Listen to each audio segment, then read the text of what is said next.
of anger. It's as if the dam of apprehension which was building over the years has suddenly erupted in Facebook's face.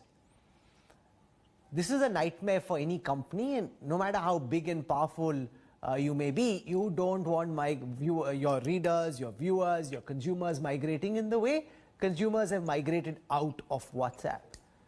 Why is it that you feel that a lot of this anger and apprehension is unjustified? Thank you, Rahul. I would say that there are two main problems that this is pointing towards, right? Like the first is that the broader model of how one makes money on the internet, which is the advertising ecosystem, is fundamentally broken. And it's quite clear that much more needs to be done in India and in elsewhere in the world to make sure that users have the transparency and information that they need to make informed decisions about how they share their data, who they share their data with, and what is done with that data. And I think that this is merely a cusping point or a rallying point when people are now finally realizing the importance of privacy and of working toward and making sure that they have control over what people can do with their information. But I think this also points towards a second larger concern, which is also quite important to companies from a predictability of business perspective, which is the fact that India still does not have a data protection law.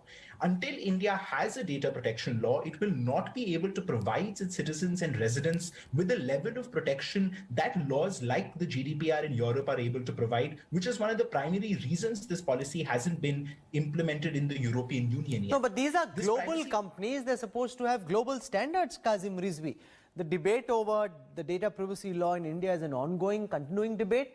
But while that debate ensues, surely a global multinational should be expected to maintain similar standards. You can't say, in Europe, we trust your privacy, we respect your privacy, it's very important to us, we won't share your data with Facebook, while in India we will. The likes of Jitin Jain say India is being treated like guinea pigs and second-class citizens. This is data colonization. Thank you, Rahul. No, I think we have to look at this debate a little more objectively here. There are three things I just want to sort of identify. Number one, when we are talking about personal chats and information, and that is still encrypted. So that's very clear. And I think that's very important to understand that whatever users are communicating with each other on the application is still secure and encrypted.